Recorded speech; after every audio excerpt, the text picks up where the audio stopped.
ला तज़ूलु क़दमा इब्ने आदम मिन इंदि रब्बिही यौमल क़ियामा। इंसान क़यामत के दिन अपनी जगह से हिल नहीं पाएगा जब तक वो 4 सवालों का जवाब न दे दे। जब तक 4 सवालों का जवाब न दे दे कोई हिल नहीं सकता क़यामत के दिन। पहला सवाल अन उम्रिही फीमा अफ़ना, तूने अपनी जिंदगी को कहाँ गुजारा। दूसरा सवाल व अन शबाबिही फीमा अबला, तूने अपनी जवानी को कहाँ गुजारा। और तीसरा सवाल व अन मालिही मिन ऐन इक्तसबहु व फीमा अनफक़हु, तूने माल कहाँ से कमाया और कहाँ पे खर्च किया। आमदनी का हिसाब भी देना है और खर्च का भी हिसाब देना है, कहाँ से कमाया और कहाँ खर्च किया। इसलिए फजूल खर्ची मत करो मेरे भाई। जितनी बड़ी चादर हो उतना पैर फैलाओ, फजूल खर्ची भी मत करो और कंजूसी भी मत करो। कुछ ऐसे लोगों को भी मैं जानता हूं, बहुत पैसा है मगर कपड़ा जब भी पहनेंगे बिल्कुल फटीचर वाला कपड़ा पहनेंगे, बिल्कुल खराब कपड़ा पहनेंगे। वो दिखाना नहीं चाहते कि हम पैसे वाले हैं। अगर अल्लाह ने आपको दौलत दी है, अच्छा खाओ अच्छा पहनो मेरे भाइयों, और अपने परिवार को भी अच्छा खिलाओ अच्छा पहनाओ। अल्लाह के नबी फरमाते हैं जो दीनार तुम अल्लाह के रास्ते में खर्च करते हो, जिस दीनार के जरिए तुम किसी गरीब की मदद करते हो, और जो दीनार तुम अपने बाल बच्चों पर खर्च करते हो, उसमें सबसे ज्यादा सवाब तुमको उस पर मिलेगा जो तुम अपने परिवार के ऊपर, अपने बाल बच्चों के ऊपर खर्च करते हो। परिवार के ऊपर भी खर्च करो। और अपनी माँ बहनों से कहना चाहूंगा, शौहर अगर कंजूस है और आपकी जरूरतों को पूरा नहीं कर रहा है, आपकी जरूरत की चीजें नहीं ला रहा है, तो शौहर के पॉकेट में से बगैर बताए पैसा ले सकते हैं। शौहर का पैसा आप ले सकती हैं उसको बगैर बताए, ये चोरी नहीं है। अगर शौहर कंजूस और बखील है तो बीवी उसकी इजाजत के बगैर उसका पैसा ले सकती है। तो रहमान के खास बंदों की ये 5वीं पहचान है, जब वो खर्च करते हैं तो फजूल खर्ची भी नहीं करते और बखीली भी नहीं करते, बीच का रास्ता अपनाते हैं। जब आप फजूल खर्ची करेंगे तो कुरान क्या कहता है, वला तुबज़िर तबज़ीरा इन्नल मुबज़्ज़िरीना कानू इख़वान अश्शयातीन। फजूल खर्ची न करो, हराम जगह पर पैसा मत खर्च करो। ये पैसा अल्लाह की अमानत है, सही जगह पर मस्जिदों में, मदरसों में, अपने बाल बच्चों के ऊपर, अपनी तालीम के ऊपर पैसा खर्च करो। हराम जगह पर पैसा खर्च करोगे तो शैतान के भाई बन जाओ। 5 चीजें हो गई, अब आगे बढ़ते हैं। नंबर 6, नंबर 7, नंबर 8, 3 चीजें अल्लाह ताला ने एक आयत में जिक्र कर दी। रहमान के बंदों की 3 पहचान और बताई। वल्लज़ीना ला यदऊना मअल्लाहि इलाहन आखर वला यक़्तुलूना नफ्सल्लती हर्रमल्लाहु इल्ला बिलहक़्क़ि वला यज़नून। रहमान के बंदे अल्लाह के साथ किसी और को नहीं पुकारते। जब भी मुसीबत आती है एक अल्लाह को पुकारते हैं। उनका मुश्किल कुशा अल्लाह, उनका गरीब नवाज अल्लाह, उनका गौसे आजम अल्लाह, उनका दस्तगीर अल्लाह। वो जब भी माथा झुकाते हैं अल्लाह के आगे झुकाते हैं, वो जब भी हाथ फैलाते हैं अल्लाह के आगे फैलाते हैं। औलाद मांगना हो तो अल्लाह से मांगते हैं, बिगड़ी बनाने वाला अल्लाह को जानते हैं। वल्लज़ीना ला यदऊना मअल्लाहि इलाहन आखर, वो अल्लाह के साथ किसी को नहीं पुकारते। यही शिर्क है मेरे भाई। अगर अल्लाह के साथ किसी और को हमने पुकारा यही शिर्क है, और शिर्क अल्लाह ताला के यहाँ माफ होने वाला गुनाह नहीं है। इन्न शिर्का लज़ुल्मुन अज़ीम, शिर्क दुनिया का सबसे बड़ा गुनाह है। और अल्लाह फरमाता है इन्नल्लाहा ला यग़फ़िरु अन युशरक बिही व यग़फ़िरु मा दून ज़ालिका लिमन यशा। अल्लाह ताला शिर्क को माफ नहीं करेगा, उसके सिवा कोई और गुनाह करोगे अल्लाह माफ।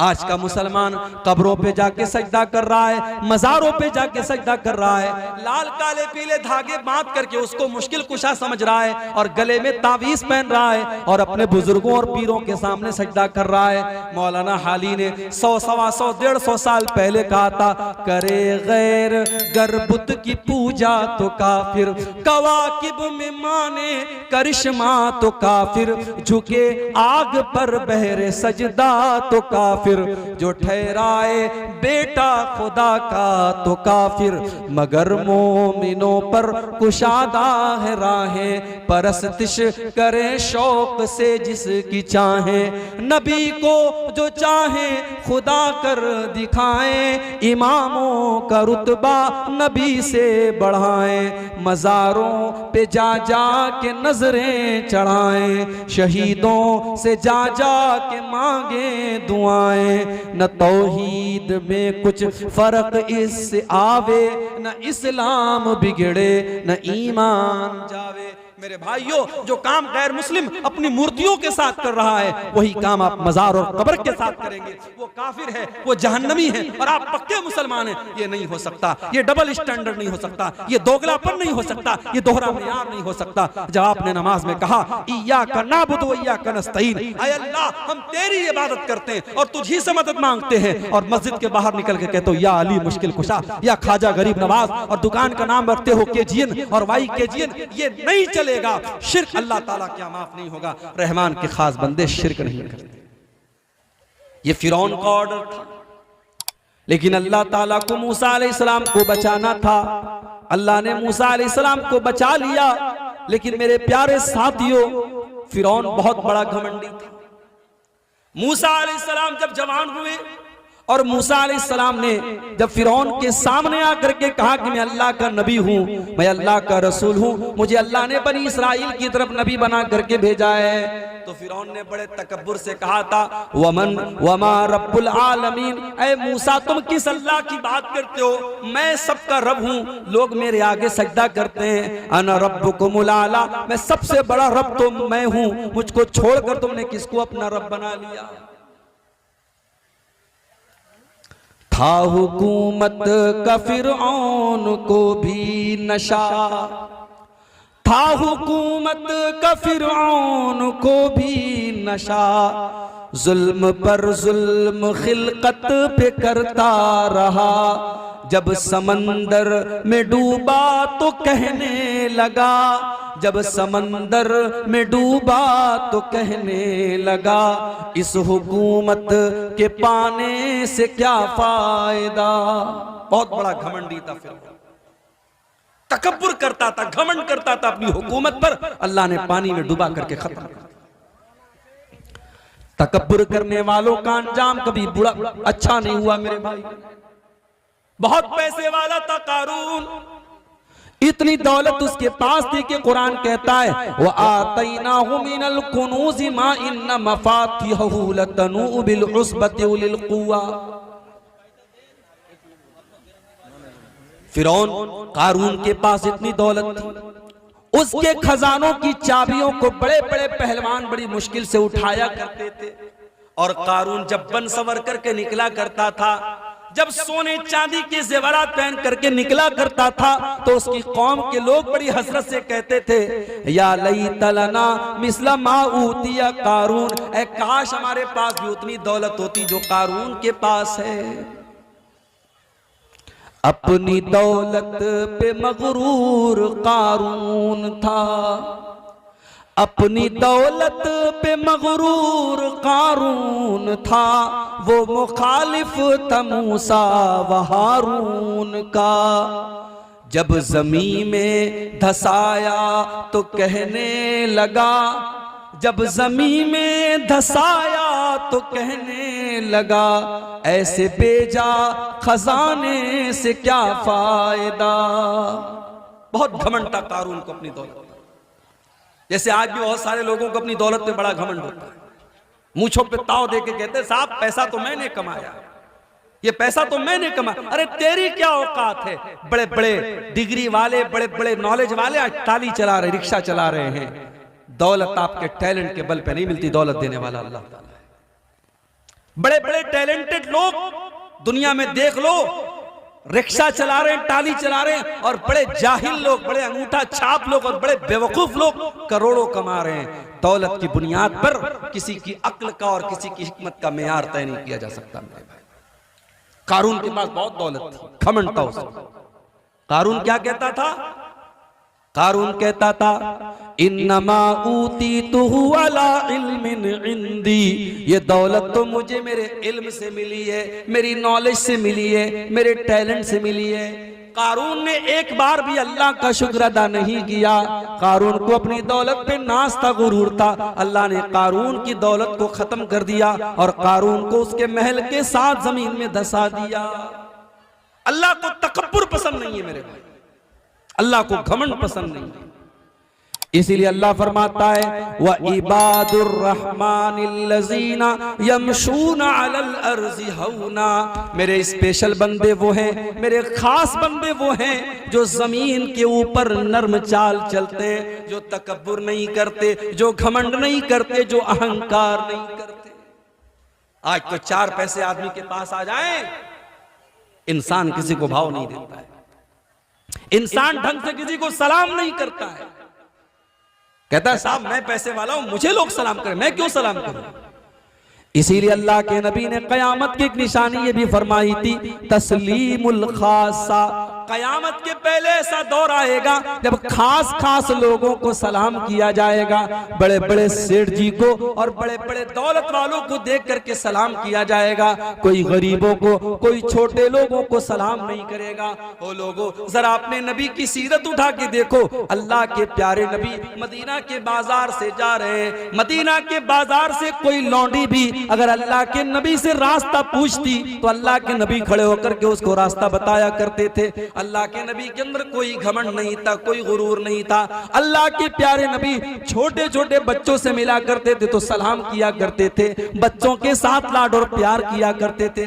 जब आप सहाबा के साथ चला करते थे, आप कभी अपने आप को नुमाया करके नहीं चलते थे। सहाबा के बीच में कोई समझ नहीं सकता था कि रसूलुल्लाह कौन है, अल्लाह के नबी कौन है।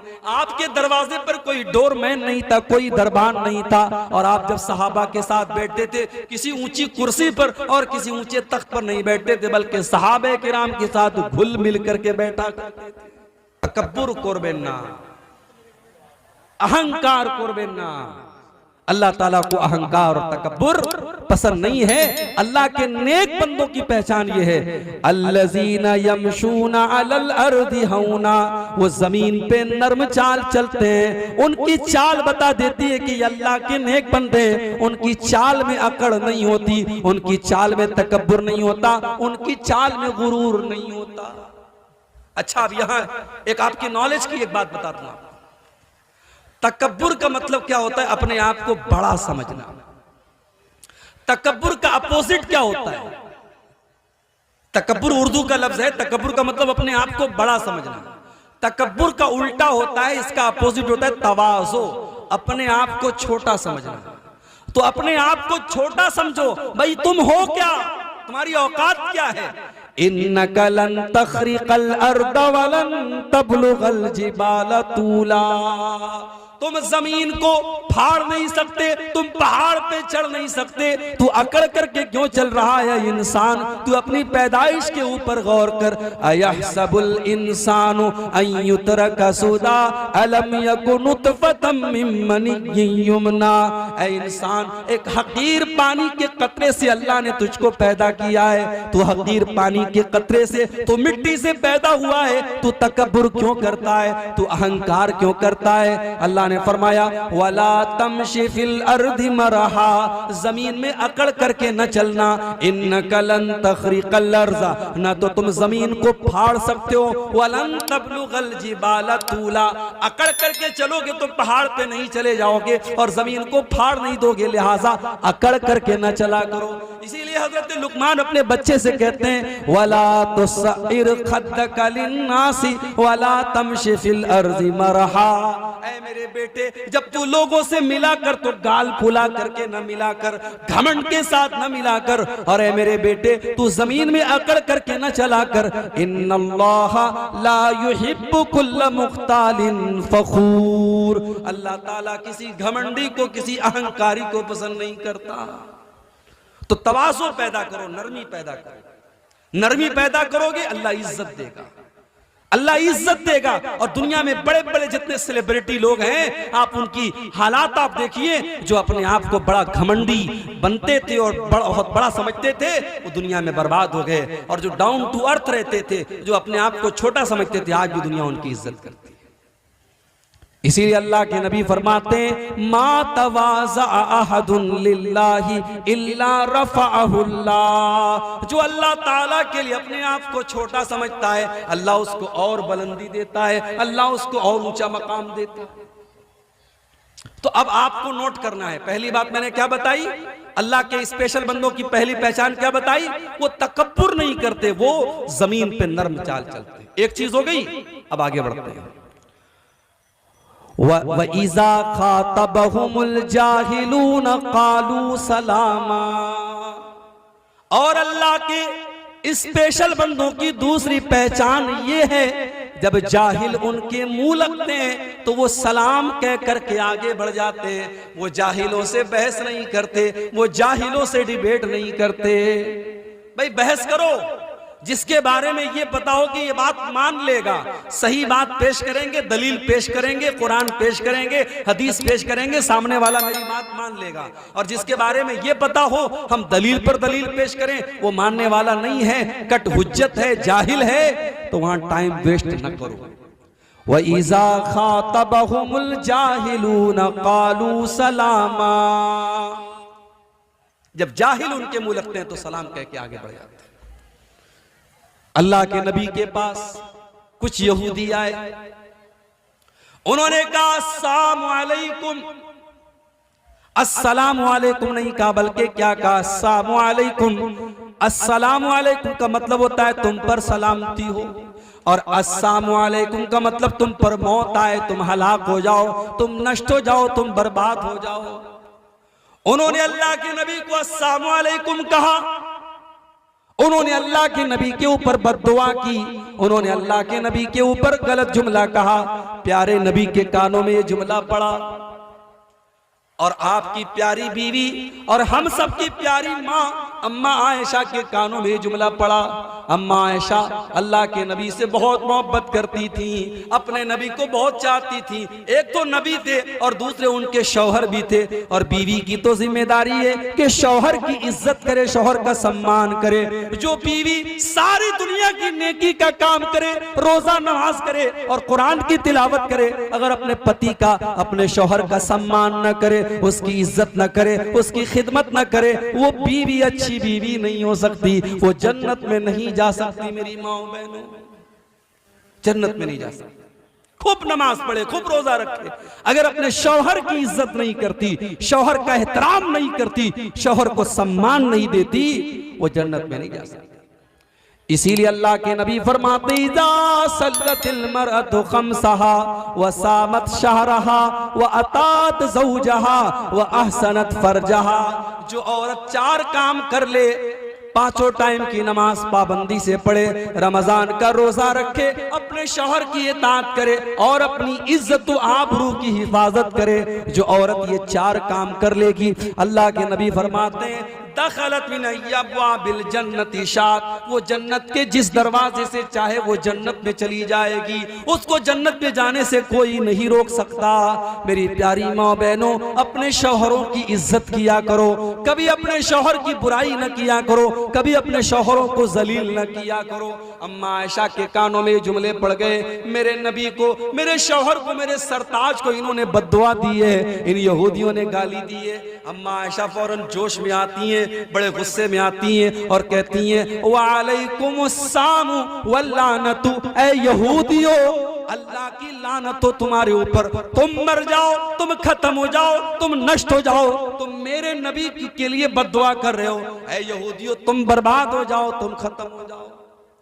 अल्लाह के प्यारे नबी अपनी प्यारी बीवी को इतने गुस्से में देखते हैं, आप कहते हैं, महलन या आयशा, ऐ आयशा इतने गुस्से में ना आओ, ऐ आयशा नरमी से काम लो। इन्नल्लाह युहिब्बुर रिफ्का फिल अम्रि कुल्लिही। ऐ आयशा, अल्लाह ताला नरमी को पसंद करता है, हर चीज में नरमी पसंद करता है। ऐ आयशा तुम इतने गुस्से में ना आया करो।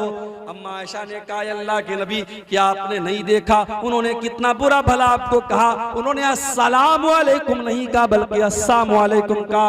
आपने फरमाया ऐ आयशा मैंने सुना था, मुझे पता था उन्होंने सलाम नहीं किया है, उन्होंने बद्दुआ की है, लेकिन ऐ आयशा मैं जाहिल का जवाब जाहिल की भाषा में नहीं देता, मैं जाहिल का जवाब जाहिल की लैंग्वेज में नहीं देता। ऐ आयशा जब उन्होंने कहा अस्सलाम वालेकुम तो मैंने जवाब में कह दिया वा अलैकुम, तुम पर भी हो, जो तुम मेरे लिए कह रहे हो वो तुम पर भी लौट जाए, वो तुम पर भी हो जाए। मैंने वो बुरा लफ्ज भी नहीं निकाला, मैंने जवाब दे दिया। तो जाहिल का जवाब ऐसे दिया जाता है, जाहिल के मुंह नहीं लगते हैं। अल्लाह के खास बंदों की दूसरी पहचान क्या है?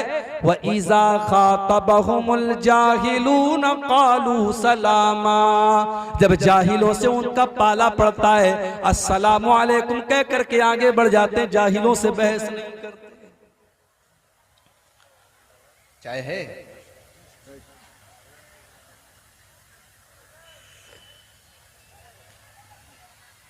जाहिल किसको कहते हैं पता है?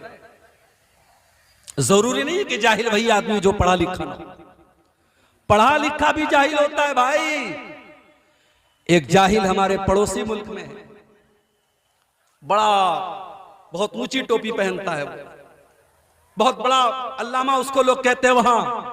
अभी उसकी एक क्लिप मैंने सुनी इंटरनेट पर, उससे पूछा गया कि अल्लाह के नबी ने कब्र को पक्का करने से मना किया है, आप कब्र को पक्का करने से अल्लाह के नबी ने मना किया है, इस हदीस के बारे में आपका क्या कहना है? बिल्कुल क्लियर हदीस है अल्लाह के नबी की, नहा युजस्सल कब्र, अल्लाह के नबी ने कब्र को पक्का करने से मना किया है। अब वो अल्लामा साहब क्या जवाब देते हैं? कहते देखो कब्र किसको बोलते हैं? कब्र तो उस गड्ढे को बोलते हैं जिसमें मुर्दे को दफनाया जाता है, और कब्र के ऊपर का जो हिस्सा होता है उसको कब्र नहीं बोलते, उसको तावीज बोलते हैं। कहा कि नीचे का हिस्सा कच्चा होना चाहिए, नीचे का हिस्सा मिट्टी का होना चाहिए, ऊपर पक्का कर दो, पत्थर लगा दो, मार्बल लगा दो, टाइल्स लगा दो, कोई हर्ज नहीं है, नीचे कच्चा होना चाहिए। और इस तरीके से उन्होंने अपनी पब्लिक को बेवकूफ बना दिया और पब्लिक ने नारा लगा दिया। मेरे भाइयों ये पढ़े लिखे जाहिल हैं, जब ऐसे जाहिलों से आपका पाला पड़े तो आप सलाम कह करके आगे बढ़िए। तो ये दो चीजें होंगी, पहली चीज अल्लाह के खास बंदे जमीन पर नरम चाल चलते हैं, और दूसरी चीज क्या है? जब जाहिलों से उनका पाला पड़ता है तो सलाम कह करके आगे बढ़ जाते हैं। बुझते पारेन? समझ में आ रही ना बात मेरी? चलिए आगे बढ़ते। तीसरी चीज वल्लज़ीना यबीतूना लिरब्बिहिम सुज्जदन व क़ियामा, और अल्लाह के खास बंदों की तीसरी पहचान ये है जब वो रात होती है, जब दुनिया अपने बिस्तर पर आराम करती रहती है, वो अल्लाह के बंदे अपने आराम को छोड़ करके, अपने बिस्तर को छोड़ करके अल्लाह की बारगाह में तहज्जुद की नमाज पढ़ते हैं, वो क़ियामुल लैल करते हैं, वो रात रात भर सजदा करते हैं, वो रात रात भर क़ियाम करते हैं। कहां गए वो नौजवान? वो नौजवान कहां गए जिनके बारे में कुरान कहता है ततजाफा जुनूबुहुम अनिल मज़ाजि'i यदऊना रब्बहुम खौफन व तमा, उनके पहलू, उनकी पीठ उनके बिस्तर से अलग होती है, वो रात में उठ करके अल्लाह को याद किया करते हैं, वो तहज्जुद पढ़ा करते हैं। आज का नौजवान तो रात को 2-2 बजे तक अपनी गर्लफ्रेंड से बातें करता है, रात को 3-3 बजे तक मोबाइल पर गंदे वीडियोस देखता है, और अपना पाकी के आलम में बिस्तर पे रात में सोता है। वो तो फजर भी नहीं पढ़ता है, वो तो 5 टाइम की नमाज भी नहीं पढ़ता है, वो तहज्जुद कहां से पढ़ेगा? मेरे भाई आज इस कौम को क्या हो गया, इस कौम के नौजवानों को क्या हो गया? इस कौम का नौजवान आज रात रात भर अय्याशी कर रहा है, रात रात भर गलत बातें कर रहा है, रात रात भर नजरों का ज़िना कर रहा है। मेरे प्यारे साथियों, अल्लाह के खास बंदे वो हैं जो रात रात भर सजदा करते हैं, क़ियाम करते हैं, जो रात रात भर तहज्जुद की नमाज पढ़ते हैं। और जानते हो जब नमाज की बात आती है, जब इबादत की बात आती है, तो हमारे नौजवान का जवाब क्या होता है? अरे शेख अभी तो जवान है, अभी तो मौज मस्ती करने के दिन है। जाओ जरा कब्रिस्तान में जो जनाजे उठते हैं जा करके देखो क्या सारे जनाजे 60-70 साल वालों के? नहीं नहीं, 20 साल वालों का जनाजा भी आपको मिलेगा, 15 साल के बच्चों का जनाजा भी आपको मिलेगा, 2-2 साल के बच्चों का जनाजा भी आपको मिलेगा। मेरे भाइयों, मौत का फरिश्ता आपसे अपॉइंटमेंट लेकर के तो आपके पास नहीं आएगा, आपसे पूछ करके तो आपके पास नहीं आएगा। न जाने कब कौन सी बीमारी आएगी और आपको कब्र तक लेकर के चली जाएगी। इसलिए मेरे नौजवान साथियों, अपनी जवानी का मिसयूज न करना, अपनी जवानी का गलत इस्तेमाल न करना। कयामत के दिन अल्लाह ताला उस बंदे को अपने अर्श का साया देगा। वशाबुन नशा फी इबादतिल्लाह, वो नौजवान जिसकी जवानी अल्लाह की इबादत में गुजरी हो, जिसने रातों में तहज्जुद पढ़ी हो, जिसने रातों में क़यामुल लैल किया हो, जब दुनिया बिस्तरों पर सो रही हो वो रातों में उठ करके तहज्जुद पढ़ता हो, उस अल्लाह के नेक बंदे को कयामत के दिन कोई गर्मी नहीं लगेगी। आज हमारे पास पैसा होता है, हम सबसे पहले अपने घर में एसी लगवाते हैं, कूलर लगवाते हैं, पंखा लगवाते हैं। मेरे भाई, उस कब्र के अंदर कमें कौन एसी ला करके देगा, जिस कब्र में हमारे माँ बाप, हमारे बीवी बच्चे सब छोड़ करके हमको चले जाएंगे। कयामत के दिन जब सूरज 1 मील की यानी 1.5 किलोमीटर की दूरी पर होगा, कयामत के दिन कौन सी एसी हमको मिलेगी, कौन सा कूलर मिलेगा? मेरे भाइयों, हमने जवानी में जो अल्लाह की इबादत की होगी वही इबादत हमें एसी का काम करेगी। नशा फी इबादतिल्लाह, वो नौजवान जिसकी जवानी अल्लाह की इबादत में गुजरी हो, वही नौजवान कयामत के दिन अल्लाह के अर्श का साया पाएगा। उसको गर्मी नहीं लगेगी, उसको लू नहीं लगेगी, उसको पसीना नहीं लगेगा। अल्लाह के नबी के एक सहाबी थे, अब्दुल्ला बिन उमर। ये किसके बेटे थे? हजरत उमर के बेटे। हजरत उमर कौन थे? अल्लाह के रसूल के ससुर थे। ससुर समझते नहीं समझते आप? ससुर जरूर समझते होंगे। सारी खुदाई एक तरफ, जोरू का भाई एक तरफ, बोलते ना। ससुर और साले को कौन नहीं समझेगा? तो हजरत उमर ससुर थे, उनकी बेटी हजरत हफ्सा अल्लाह के प्यारे नबी की बीवी थी, तो बीवी के बाप को ससुर बोलते हैं। उनके बेटे हैं अब्दुल्ला बिन उमर, तो गोया अब्दुल्ला बिन उमर अल्लाह के प्यारे नबी के साले थे। अच्छा, साले को बंगला में क्या बोलते भाई? साला ही बोलते हैं। अच्छा, साले को साला ही बोलते हैं। छोड़ो, हाँ, साला साला करेंगे तो ऐसा लगेगा गाली दे रहे हैं मौलवी साहब। अच्छा, साले को उर्दू में क्या बोलते हैं पता है आपको? चलो बता देता हूं, आपकी नॉलेज में इजाफा कर देता हूं। साले को बड़ा बेहतरीन लफ्ज़ है उर्दू में, इसको कहीं याद कर लो और आप अपने साले को यही कह के बुलाया करो, बिरादरे निस्बती। क्या बोलते हैं? बिरादरे निस्बती। अपने साले को अब साले साहब मत बोलना, आप कहना बिरादरे निस्बती साहब कैसे हैं आप, तो खुश हो जाएगा, मेरा मकाम बहुत ऊंचा कर रहे हैं। तो अल्लाह के नबी के साले हैं अब्दुल्ला इब्न उमर रज़ी अल्लाह ताला। अब्दुल्ला बिन उमर ने एक मर्तबा ख्वाब देखा, सपना देखा। सपने में देखा कि 2 लोग मेरे पास आए और मुझको लेकर के कुएं के पास गए, और जब कुएं में मैंने झांक के देखा तो कुएं के अंदर आग जल रही थी। मैं देख करके डर गया। उन्होंने कहा तुम इसके अंदर नहीं जाओगे, और इतना कह करके मुझे वापस लेके आए, और फिर मेरी नींद खुल गई। मेरे पूरे चेहरे पर पसीना आ गया। मैं डर गया, कहीं ऐसा तो नहीं कि मैं जहन्नम में जाने वाला हूं, कहीं ऐसा तो नहीं मेरे साथ कुछ बुरा होने वाला है। लेकिन उनकी हिम्मत नहीं पड़ रही थी कि अपने इस सपने के बारे में वो अल्लाह के नबी को कैसे बताएं। तो कभी कभी ऐसा होता है, जब आदमी कोई बात किसी को नहीं बता पाता है तो अपनी बहन को बताता है, अपनी बड़ी बहन को बताता है, अपनी दीदी को बताता है। हजरत अब्दुल्ला बिन उमर ने अपनी बहन हजरत हफ्सा से कहा कि मैंने ऐसा ऐसा ख्वाब देखा है, तुम एक काम करो, इस ख्वाब का मतलब अल्लाह के नबी से पूछ करके मुझको बता दो।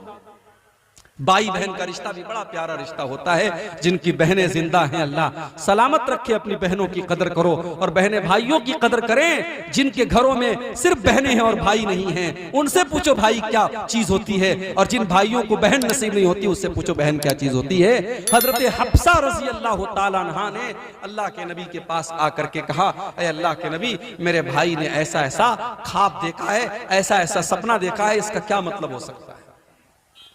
बुखारी के अल्फाज हैं, अल्लाह के नबी ने फरमाया कि ऐ हफ्सा, नेमर रजुल अब्दुल्ला, ऐ हफ्सा तुम्हारा भाई अब्दुल्ला बहुत अच्छा इंसान है।